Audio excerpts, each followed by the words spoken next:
Así, así de sencillo. Y bueno, déjeme saludar, grábenos, don David, déjeme saludar a mi compañero y amigo, a don Ricardo Sevilla, queridísimo periodista independiente, escritor, colaborador de Regeneración en este su espacio también aquí en Sin Censura. Querido Ricardo, ¿cómo te va? Querido Toño, ¿cómo estás? Buen día, público memorioso. Me va muy bien, muchas gracias. Pues aquí dando la lucha por el periodismo independiente. Y bueno, pues nos sorprende ahora la agua mala de Carmen Aristegui. Y digo agua mala porque hay un proyecto, una asociación, una organización que se llama Agua Mala, que tiene 178 seguidores en Twitter. Y bueno, Carmen Aristegui da a conocer, avala en su portal de Aristegui Noticias un trabajo de estos muchachos que de acuerdo con el repositorio de Agua Mala, pues tienen poca experiencia periodística, pero pues bueno, ella en este reportaje le da pues una tunda, hay que decirlo, al presidente López Obrador. Ella no firma como siempre. Se cuelga en términos de rating, pues de otros reporteros, de otros trabajos, y bueno, escribo yo en un pequeño tweet que perdida la credibilidad y buscando el rating, Aristegui se pone del lado de Felipe Calderón. Este asesino que es Felipe Calderón llama muchísimo la atención, insisto, el pequeño currículum de Scarlett Lindero, de Nayeli Valencia, de Marco Antonio López, de Abraham Rubio y de Juan Luis García, que son los integrantes de Aguamala. Y yo no entiendo de qué habla Aristegui o qué avala Aristegui, mejor dicho, porque yo recuerdo que apenas terminar el sexenio de Felipe Calderón, las organizaciones civiles de México y de otros países que tanto ellos han avalado, pues apuntaron que el gobierno de este asesino fue uno de los más sangrientos en la historia reciente. La propia BBC, la CNN, dijeron, son eufemistas, y dijeron que era uno de los más controvertidos en la historia reciente, pero no, fue uno de los más desastrosos. Es argumento siempre recalcitrante, pero hay que decir que la guerra contra cárteles de narcotráfico que emprendió Felipe Calderón a unas semanas apenas de asumir el poder, causaron la muerte de más de 50,000 personas, de acuerdo con datos de su propio gobierno. Eso lo ha olvidado Carmen Aristegui y ahora difunde este trabajo, un trabajo que le da pues un lugar a Calderón que no solamente llama la atención, sino que repugna, porque en la historia de los presidentes de este país, Felipe Calderón tendrá, desde mi punto de vista, siempre una mancha, como lo presentaron en algunas fotografías cuando salieron reportajes sobre la fallida guerra contra el narcotráfico, teñido de sangre. Sí, porque no solamente fue la guerra contra el narcotráfico, miles de personas tuvieron que abandonar sus comunidades, sus lugares de origen para huir de la violencia. Fue un exilio físico, un exilio psicológico del que poco se ha hablado hasta el momento. Las personas desaparecidas también sumaron miles, de acuerdo con estas organizaciones, que paradójicamente son las mismas que hoy atacan al presidente López Obrador. El propio Felipe Calderón, Toño, tuvo que reconocer que su gobierno iba a ser recordado por la violencia, pero también existen otros temas muy, muy delicados, muy controversiales, que se presentaron durante los 6 años que malgobernó este país. Hay que recordar que en esta guerra contra el narcotráfico, pues solamente se cargó de un lado, se cargó del lado de los opositores a García Luna, porque fue un capo de la mafia, un capo del crimen organizado. Y bueno, la gente se preguntó, por ejemplo, ¿dónde quedó el cuerpo del líder del cártel de los Zetas, ¿te acuerdas? Y el público memorioso sin duda lo recordará, que este personaje, Heriberto Lascano, el Lasca, fue uno de los hombres más perseguidos supuestamente durante el gobierno de Calderón y hizo esos operativos que eran siempre bien cubiertos por los medios de comunicación para emprender su captura. Y bueno, pues este cártel era uno de los más violentos de todo el país, incluso de Centroamérica, y nunca apareció el cuerpo de este personaje, del jefe de los Zetas, que había, que en determinado momento, pues la propia fiscalía, en ese momento la Procuraduría General de la República, pues dijo que habían abatido y de pronto, pues no apareció el cuerpo. No apareció. Estuvieron los casos de la masacre en el Casino Royal, los torsos humanos en Cadereyta, ahí cuando esta violencia llegó a su máximo nivel, por no hablar de la corrupción que impregnó su sexenio. A mí me desconcierta muchísimo que Carmen Aristegui esté dando voz a estos periodistas que pues ella avala. Yo no entiendo si no tiene el mínimo rigor periodístico, pero va de mal en peor. De este reportaje fallido que presentó hace unas semanas sobre los chocolates Rocío, a este especial que está difundiendo a través de esta organización que, insisto, se llama Aguamala y que consta de 3 reportajes, pues donde se pone de lado de Felipe Calderón. Es extrañísimo. Este reportaje se hizo con dinero de la UNESCO.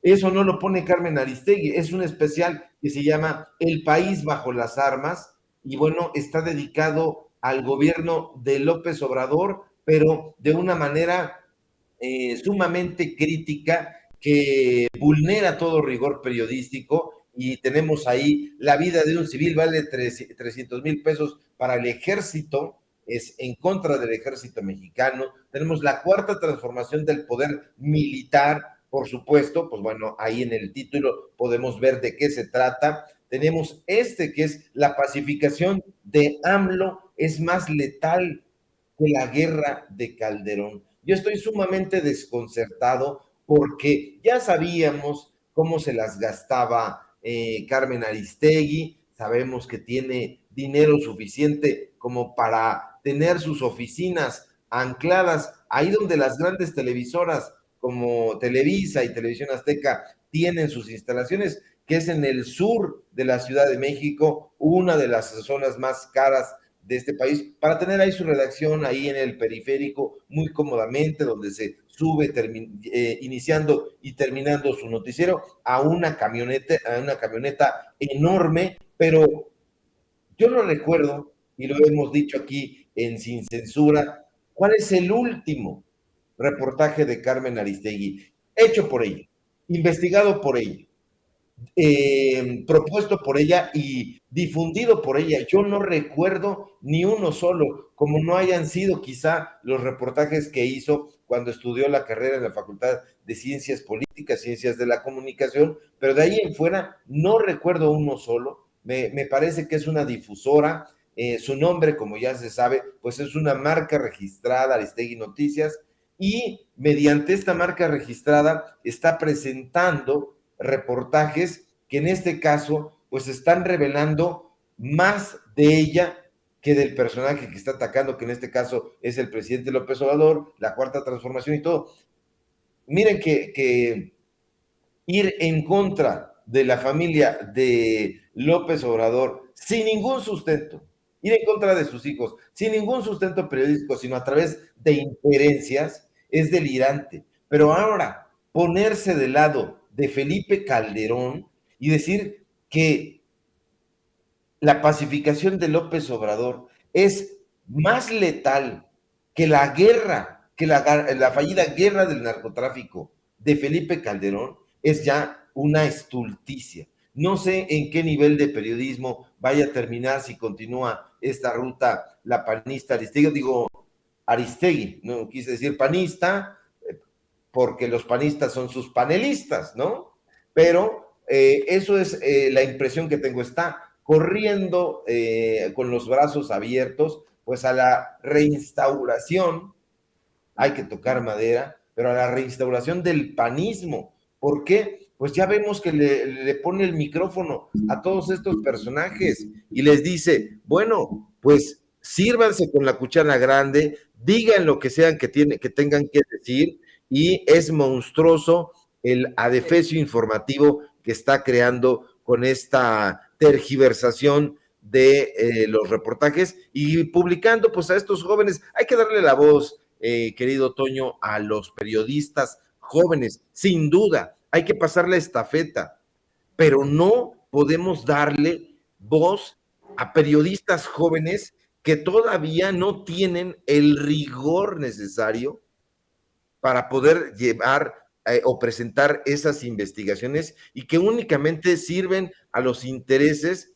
de los dueños de los medios de comunicación para los cuales trabajan. Y este es el caso de estos jóvenes que no tienen rigor y que están tergiversando única y exclusivamente para observar a las clientelas que es como ven a las audiencias. Los ven, en el caso de Carmen Aristegui, pues en términos de rating. Si la nota, si el reportaje impacta en términos de rating, entonces la sueltan, la presentan, y eso es un gran peligro para el periodismo de este país.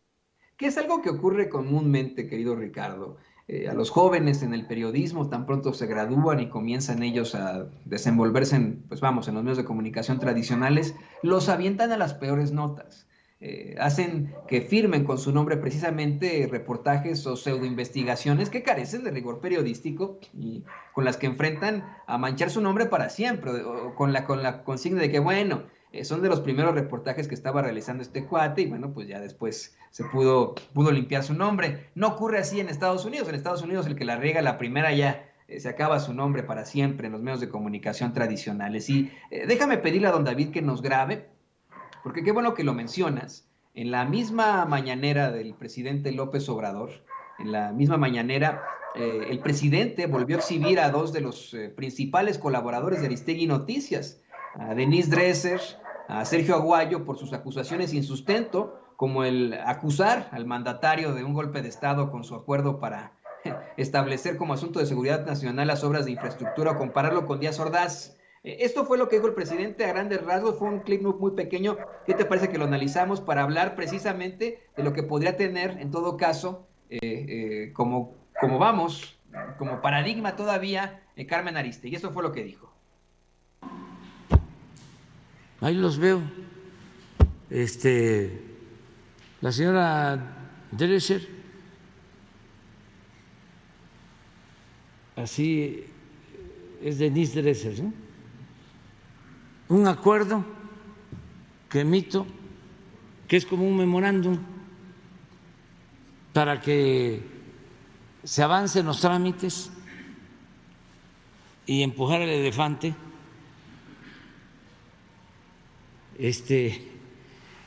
Lo confunde y dice: se ha dado un golpe de Estado. Hay un conflicto en un centro de estudios, el CIDE, y hay diálogo o no diálogo, están en eso, ¿no? Y dicen, es como el 68, una desproporción, pero además otro intelectual famoso, Sergio Aguayo, que dice que tiene pruebas, pues ¿por qué no las presenta de que somos como Díaz Ordaz? Llegó a decir eso. A ver cuáles son las pruebas que tiene. Y ayer ya de plano. Ricardo Sevilla, precisamente en la mañanera, haciendo ese planteamiento, ¿cuáles son las pruebas que tienen? ¿Cuál es el rigor periodístico de estos dos pendejos, ¿no? Al hacer este tipo de planteamientos. Y yo te lo digo, es evidente que ha ocurrido un cambio de paradigma con la figura de Carmen Aristegui. En este sexenio dejó de ser considerada por muchos como una periodista independiente, entre comillas, a una comunicadora cercana a las esferas del poder. Y miren, no creo que sea necesario que se cite en esto al presidente López Obrador. Lo estamos viendo como lo plantea el mismo Ricardo Sevilla, teniendo en su panel a puro derechista, puro panista, como Denise Dresser, como el mismo Sergio Aguayo, Ricardo.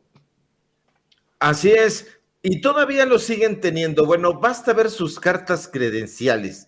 Denise Dresser y Sergio Aguayo escriben pagados por Junco de la Vega, el dueño del periódico Reforma. Entonces, pueden tocar los temas que quieran, preferentemente el anti-López Obradorismo, irse a la yugular de López Obrador y de la Cuarta Transformación, pero no los recuerdo hablando ni haciendo ninguna crítica a Nexim, a esta secta donde participó la hija de Junco de la Vega, el dueño del periódico Reforma, donde publica Enrique Krause, la esposa de Enrique Krause, que es Isabel Turrent. En fin, yo no creo que Sergio Aguayo tenga ninguna prueba de nada. No tiene la cabeza bien puesta, y eso se lo dijo otro neoliberal que le negó una beca del CONACYT que él quería. No creo que Sergio Aguayo tenga prueba de nada tampoco, porque no es capaz de escribir solito su columna que presenta en el Reforma. Todas las ocasiones, todas las semanas, desde hace ya un par de años, dice: esta columna fue escrita en colaboración, y ahí te vienen sus becarios. Escriben sus becarios, no escribe ya nada Sergio Aguayo. Lo único que hace, pues, es servirse con la cuchara grande, la cuchara de las denostaciones, en el programa de Carmen Aristegui, allá en el periférico, allá en esa zona exclusiva, o llamémosle fifí, porque no cualquiera tiene dinero en este país, en un medio de comunicación independiente, como se precia de serlo, de alquilar oficinas en el periférico sur. Yo no conozco a ninguna redacción, y vaya que conozco, que sea independiente, que sea para el pueblo, que tenga un presupuesto social, que tenga sus oficinas en el periférico sur. Quién sabe cuánto estará pagando, y quién sabe cuánto le estará pagando, porque, como dicen en mi barrio, no creo que sea de oquis el trabajo que está o las opiniones que están presentando todos estos personajes, todos estos panelistas. No, son izquierdistas de boutique. Hay que recordar que las oficinas de Carmen Aristegui y su expareja sentimental, Javier Solórzano, cuando estaban con Pedro Ferriz de Con, estaban ahí humildemente en Montes Urales, allá en las lomas de Chapultepec. Entonces, yo no creo que sea Carmen Aristegui una periodista de investigación, eso de entrada. No ha hecho investigaciones propias, y por otro lado, no creo que sea o haya sido jamás una periodista que haya estado interesada en los problemas del pueblo, en visualizarlo. Y ahorita que se están cayendo las caretas, que son los momentos de las definiciones, pues bueno, vemos que Carmen Aristegui se ha definido por atacar a un proyecto de nación, no a un personaje que es el López Obrador, que es el presidente de la República. Eso sería anecdótico. Está atacando ya a un proyecto de nación, y lo más repulsivo, Toño, público memorioso, se está poniendo del lado del asesino Felipe Calderón en este trabajo de estos escolares que no tienen pies ni cabeza. Ricardo, para cerrar, y le pido a don David que nos grabe con esto, mira, quiero compartirte una nota que acaba de ocurrir, acaba de suceder esta situación en el Congreso. Me da y mi comentario, eso es, pero me da la impresión de que en el Congreso se están haciendo bien pendejos los legisladores con la llamada ley Chayote. No atendieron la orden de la Suprema Corte de Justicia para analizar la Ley General de Comunicación Social y Publicidad Oficial. Déjame, te comparto solamente un párrafo de lo que publica Melisa Mezcua en Latinos, en Proceso. Ya sabes que cada vez se parecen más, pero por eso lo digo. Dice, la Cámara de Diputados atendió la orden de la Suprema Corte de Justicia de la Nación para arreglar la Ley General de Comunicación Social y Publicidad Oficial, coloquialmente conocida como Ley Chayote. A pesar de que les puso como ultimátum el próximo miércoles 15 para arreglar dicha ley, los diputados de la actual legislatura hicieron caso omiso al mandato que la Suprema Corte de Justicia le dio en septiembre pasado. La orden del máximo tribunal del país fue clara: esclarecer y detallar los criterios a los que debe estar sujeto el gasto de comunicación social y establecer sus procedimientos concretos y reglas específicas. Yo sé que tú, aquí, Ricardo, como nosotros en Sin Censura, compartes esa idea de que la publicidad oficial, por muy legal que sea, es inmoral, es antiética, y en todo caso deberían estar analizando el final de la ley Chayote. Y aún así, cuando solamente tienen que revisar ciertos puntos de la misma, esos legisladores del PRI, del PAN, del PRD, de Morena, del Partido del Trabajo, del Movimiento Ciudadano, de los que quedan todavía del Partido Encuentro Solidario, nos juegan el dedo en la boca y desean todavía seguir pues dando su chayote oficial a esos periodistas que se dejan, Ricardo.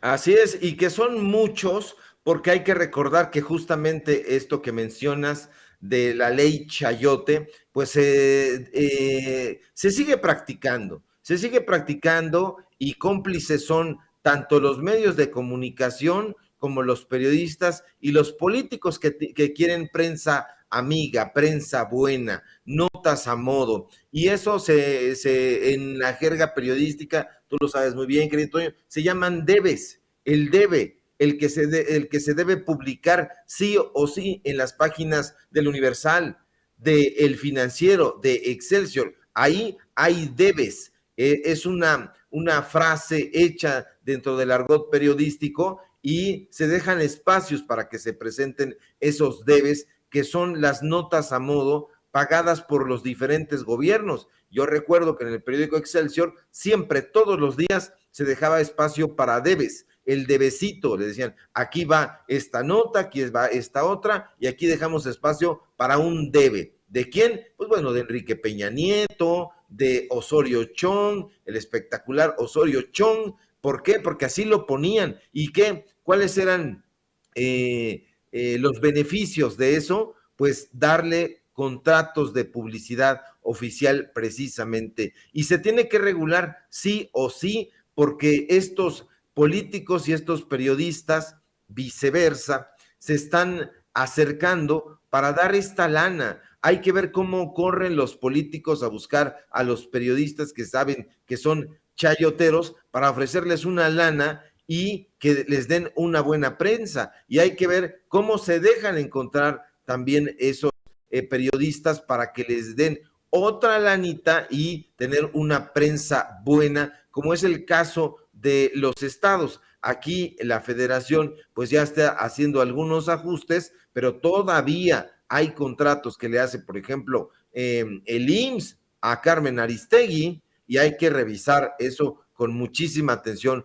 porque ahí el coordinador de comunicación social está dándole contratos millonarios a Carmen Aristegui. No sé si esto lo sepan en la federación, pero sería la mar de interesante que se hiciera una investigación al respecto, y va a salir algo muy interesante, porque en los gobiernos estatales, en los gobiernos municipales, también está ocurriendo ese fenómeno de los periodistas que ya no reciben chayote del gobierno federal, pues están corriendo a los estados, a los municipios, para que se les dé lana. Solamente hay que recordar que Maru Campos y Alfaro hacen estas prácticas, por mencionar algunos, pero todos hacen todos los políticos corruptos hacen esa práctica de repartir chayote a través de contratos de publicidad oficial, y son extorsionadores, Toño. La verdad hay que decirlo, son extorsionadores, y dicen, si tú no me das dinero, si no me das contratos, entonces ya las vas a pagar. Eso fue lo que le pasó a Raimundo Rivapalacio cuando no le dieron contratos en el gobierno federal, y al contrario sacaron una lista donde lo exhibían como uno de los periodistas que recibían chayote. Ahorita que dijiste lo del debe, hasta se me fue el color, me dio un escalofrío ahí, me puse a pensar en el apellido Suárez, ahí de Azteca Noticias. Me puse a pensar mucho en cómo ponen en el iNews, antes de los noticiarios, precisamente esa palabra, el debe. Híjole, Ricardo, tienes toda la razón. Exactamente, extorsionadores de ambos bandos, ¿eh? Porque algunos pueden amenazar con quitarles la publicidad oficial a los medios de comunicación, ya sea tradicionales o independientes, como esos mismos medios de comunicación pueden amenazarlos con golpeteos. Yo me puse a pensar claramente en lo que dimos a conocer en mayo de hace un par de años, cuando comenzaba su gobierno el presidente López Obrador, de cómo es que con datos oficiales se revela que la disque empresa de Joaquín López Dóriga recibió millones de pesos por parte de la publicidad oficial, gracias a menciones, imagínate tú, en programas de radio con Ciro Gómez Leiva, en columnas, ¿no? Imagínate, ¿no? Que eso es, pues obviamente, no tiene ni pies ni cabeza. Si la publicidad oficial es solamente para que se ponga un comercial del gobierno, esto obviamente afecta directamente a lo que es el periodismo, ¿no? En per se, el profesionalismo, la ética periodística, eso se convierte en un verdadero chayote. Y pienso yo que entre esos extorsionadores, pues podríamos tener claramente a Lodo, a Joaquín López Dóriga, el pseudocomunicador. Yo me imagino que con su empresa, pues hizo el agosto al decirle a Peña Nieto, o le entras o yo no le entro. Creo que ahora es claro que el que no le entró fue Andrés Manuel López Obrador, porque tiro por viaje, o fake, o golpeteo claro de él y de muchos que son como él, querido Ricardo. Sí, ya, y no le va a entrar, ya lo dijo lo ha dicho de manera reiterada, pero hace 15 días fue muy enfático y dijo, no les vamos a dar dinero. Así que griten, que pataleen, que calumnien, que tergiversen, no les va a dar dinero la federación, y de ahí que es muy importante, para bien del periodismo, para bien de la vida pública, de la vida política, que todo eso cambie, que existan espacios verdaderamente independientes, y que no nos sorprendamos que de pronto, pues el dueño de cierto medio de comunicación, pues era un personaje que estaba en los Panama Papers, y entonces vemos a personajes que se jactan de ser periodistas independientes y no lo son. La gente que les está pagando, pues ni siquiera puede estar libre, porque tiene ahí señalamientos de corrupción, de desvío de dinero, de tráfico de influencias, y de pronto vemos a estos periodistas hipócritas como próceres de la información. No lo son, hay que seguirlos desnudando, querido Toño. ¿Y por qué no lo seguimos desnudando, mi querido Ricardo? Ahora contigo, compartiendo tus redes sociales. Compártele, por favor, a la gente la forma en la que te pueden contactar y en la que te pueden leer y ver en otras plataformas, en tu programa de YouTube, en tus participaciones en Regeneración. Compárteles, por favor, querido Ricardo, al público consentido de Sin Censura todo esto. Claro que sí, muchas gracias, querido Toño. Público memorioso, síganos por favor en Twitter, @Sevilla Crítico, en Facebook, Ricardo Sevilla, así nada más. Síganos en el programa de los datos duros a través del canal de YouTube de Regeneración. Tenemos programa hoy, gran programa, de 4 a 5 y media, hora del centro de la Ciudad de México, y en esta parodia que tenemos en la noche, que es Tiempos de Canallas, de lunes a viernes, de 8 a 9 de la noche, hora del centro de México, y aquí en Sin Censura, donde participamos al filo de las 11 de la mañana, con muchísimo gusto. Abrazo fuerte, querido Toño, y abrazo también a la producción, a Ceci, a don David y al público, desde luego, que nos ve y que nos escucha. Queridísimo Ricardo, también el abrazo pues va de vuelta. Ahí lo tiene usted, Ricardo Sevilla, gran periodista, periodista y escritor, periodista independiente aquí en Sin Censura. Y bueno, mire, estamos monitoreando a nuestro queridísimo Vicente Serrano, desde hace rato, una persona que se identifica